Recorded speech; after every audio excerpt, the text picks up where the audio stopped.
किसान भाइयों नमस्कार। दोस्तों, हमारी सोयाबीन की फसल फ्लावरिंग स्टेज पे आ चुकी है और कहीं कहीं पे जिन किसान भाइयों ने अर्ली वैरायटी लगाई है तो वहाँ पे फलियाँ बनना स्टार्ट हो गई है।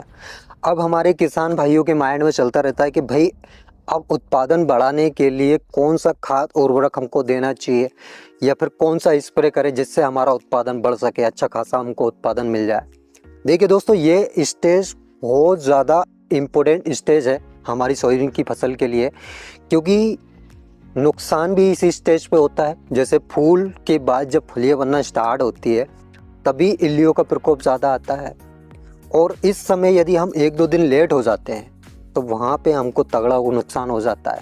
मतलब मैंने बहुत सी जगह पे देखा है, हमारे जो अधिकांश किसान भाइयों को जो सोयाबीन की फसल में नुकसान होता है वो इसी स्टेज पे होता है। अभी कुछ सालों पहले मतलब समथिंग 2021-22 में फ्लावरिंग स्टेज के बाद जैसे ही फलियां बनना स्टार्ट हुई और हमारे यहाँ पे पूरी की पूरी सोयाबीन की फसल साफ हो गई। उसका कारण सिर्फ और सिर्फ इल्ली।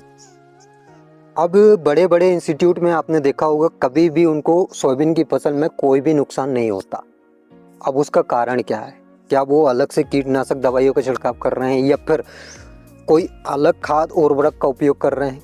जी नहीं दोस्तों, उसके बारे में भी मैं आपको डिटेल में जानकारी दूंगा कि उनको नुकसान क्यों नहीं होता। इसलिए वीडियो को एंड तक ज़रूर देखना यदि आप सोयाबीन की फसल से एक बेहतर उत्पादन लेना चाहते हो तो। और ये जानकारी आपको सालों साल काम आने वाली है, ये मेरी गारंटी है। और यदि ये आपने अच्छे से समझ लिया तो आप सोयाबीन की फसल में कभी मात नहीं खाओगे, रिकॉर्ड तोड़ उत्पादन लोगे, वो भी हर साल। अब उसकी ट्रिक भी मैं आपको बताऊंगा। देखिए दोस्तों, इंस्टीट्यूट में क्या होता है, इंस्टीट्यूट वाले सोयाबीन की फसल लगाते हैं तो वो हर एक चीज़ नोट करके रखते हैं। जैसे बुवाई की डेट उनके पास नोट रहेगी, बुवाई किस तारीख को हम कर रहे हैं।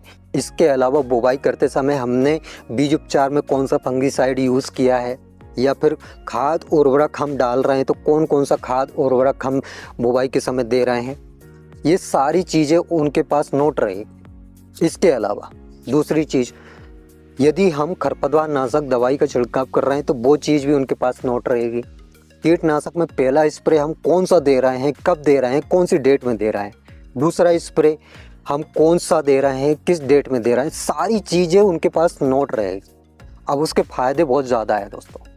देखिए दोस्तों, पिछले साल जिन किसान भाइयों ने रक्षाबंधन से पहले दवाई का छिड़काव किया था उनकी फसल में कोई भी नुकसान नहीं हुआ, और जिन किसान भाइयों ने रक्षाबंधन के बाद कीटनाशक का स्प्रे किया था उनकी फसल में लगभग 50% नुकसान हो चुका था। ये इल्ली 1-2 दिन में ही हमारी पूरी फसल बर्बाद कर सकती है। इसलिए इन बातों का विशेष कर ध्यान रखें। जितने भी बड़े बड़े इंस्टीट्यूट हैं उनमें ये सारी चीज़ें सिखाई जाती है और अपनाई भी जाती है। इसलिए हर एक चीज़ नोट करके रखिए। ये मतलब इस बार की यदि आपके पास सारी डेट नोट है, मतलब कौन सा स्प्रे कौन सी डेट में हम दे रहे हैं, तो वो आपको अगले साल काम आने वाली है, क्योंकि लगभग सेम डेट में इल्लियों का प्रकोप सोयाबीन की फसल में आता है। जैसे पिछली बार एग्जाम्पल पे मैं लेता हूँ 19 तारीख को आया था, तो इस बार हो सकता है 15 और 20 के बीच इल्लियों का प्रकोप हो जाए हमारी फसल में। इसलिए शेड्यूल के हिसाब से यदि आप सोयाबीन की फसल में स्प्रे करते हो या फिर खाद और उर्वरक देते हो तो आपको बहुत तगड़ा उत्पादन मिल सकता है। अब देखिए दोस्तों, फ्लावरिंग स्टेज की यदि बात की जाए तो फ्लावरिंग स्टेज पे वैसे तो कुछ छिड़काव नहीं करना चाहिए, लेकिन यदि इल्लियों का प्रकोप हो जाता है तो उस कंडीशन में हमारी मजबूरी बन जाती है कि हमको छिड़काव करना ही पड़ता है। फ्लावरिंग स्टेज से पहले जैसे कि मैंने पहले वाली वीडियो में बताया था कि आप 19-19 और ह्यूमिक एसिड का छिड़काव कर सकते हो। इससे क्या होगा, जो हमारी मिट्टी में पोषक तत्व है वो पौधे तक चले जाते हैं ह्यूमिक एसिड से। और नाइट्रोजन, फास्फोरस, पोटास की यदि हमारे सोयाबीन के पौधे में कमी है तो उसके लिए हम 19-19 दे रहे हैं। माइक्रो मैक्रो न्यूट्रिएंट्स में सिर्फ यही चीज़ें हैं दोस्तों, और इसके अलावा और कुछ नहीं दिया जाता। बाकी हमारे काफ़ी किसान भाइयों के कमेंट में देखता रहता हूँ कि सर मैं ये टॉनिक लाया हूँ, वो टॉनिक लाया हूँ। ये सिर्फ बेवकूफ़ बनाने वाली बातें हैं। मार्केटिंग चल रही है, मतलब मार्केटिंग बीज में भी चल रही है, दवाइयों में भी चल रही है। बीज में कैसे चल रही है, कोई भी वैरायटी उन्होंने देख लिया कि इसमें बैगनी कलर के फूल आते हैं, इसकी हाइट इतनी हो जाती है, अगर उससे सेम मिलती जुलती कोई और वैरायटी है तो उस नाम से वो वैरायटी टिका देते हैं किसान भाइयों। इसलिए बहुत सावधानी से करें, जो भी आप कर रहे हो सोयाबीन की फसल में बहुत सोच समझ कर करें। अब यदि फूल के बाद आपकी फसल में फलियां बन रही है, फलियां बनना स्टार्ट हो गई है, तो उस स्टेज पे आपको 05234 का छिड़काव करना है। अब ये 05234 में 52% फास्फोरस रहता है और 34% पोटास रहता है। इस समय फास्फोरस और पोटास की बहुत ज़्यादा ज़रूरत हमारे सोयाबीन के पौधे को लगती है। अब फास्फोरस और पोटास का मैं क्यों बोल रहा हूँ, क्योंकि जो दाना बन रहा है फलियों में, उसमें पहली बात दाने का साइज हमको बढ़ाना है, दाने में चमक हमको बढ़ाना है। और दाने का साइज और चमक कौन बढ़ाता है, सिर्फ और सिर्फ फास्फोरस और पोटास। ये दोनों मिलकर दाने का साइज भी बढ़ाएंगे और चमक भी बढ़ाएंगे। इसके अलावा ये पौधे को स्ट्रॉन्ग बनाने का काम भी करते हैं फास्फोरस और पोटास। लेकिन नाइट्रोजन की जितनी ज़रूरत लगनी थी वो हमने दे दी, बेसल डोज में हमने नाइट्रोजन दी है। इसके अलावा 19-19 में 19% नाइट्रोजन होता है तो वो भी हमने दी है। अब सिर्फ और सिर्फ बात होगी फास्फोरस और पोटास की। इसके बाद जब फलियों में दाना बनना स्टार्ट हो जाते हैं, उस स्टेज पे आपको पोटास का छिड़काव करना है। अभी हमने 05234 का छिड़काव कर रहा है, इसके बाद 0050 का छिड़काव करेंगे। ये शेड्यूल के हिसाब से आपको छिड़काव करना है। फ्लावरिंग स्टेज से पहले 19-19, फ्लावरिंग स्टेज के बाद जब फलियां बनना स्टार्ट हो जाती है उस स्टेज पे आपको 05234, और जब फलियों में दाना बनना स्टार्ट हो जाते हैं उस स्टेज पे आपको 0050 लेना है।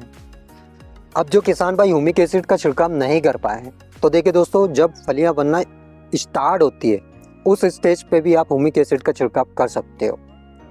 फ्लावरिंग स्टेज पे हालांकि बताया नहीं जाता कि फ्लावरिंग स्टेज पे ह्यूमिक एसिड नहीं देना चाहिए, लेकिन अगर आप दे भी देते हो तो कोई दिक्कत नहीं है। लेकिन जहाँ तक है कोशिश यही करिए कि फ्लावरिंग स्टेज पे आप पौधे के साथ कोई भी छेड़छाड़ ना करो, और स्पेशली ऐसी कोई दवाई का छिड़काव ना करें। जैसे काफ़ी किसान भाई खरपतवार नाशक दवाई का छिड़काव कर देते हैं फ्लावरिंग स्टेज पे, तो उसका साइड इफ़ेक्ट हो सकता है हमारी फसल के पत्ते जलने लगे, या फिर फूल गिर जाएं, या फिर कुछ भी हो सकता है, उसके साइड इफ़ेक्ट देखे जा सकते हैं। इसलिए फ्लावरिंग स्टेज पे आपको सोयाबीन की फसल में कोई भी छेड़छाड़ नहीं करनी है। जो भी आपको करना है या तो फ्लावरिंग स्टेज से पहले करें या फ्लावरिंग स्टेज के बाद करें, तो यही फंडा है। अब इसके अलावा कीटनाशक की यदि बात की जाए तो काफ़ी किसान भाई हैवी डोज देते हैं कीटनाशक में, तो ये कीटनाशक का भी एक शेड्यूल है।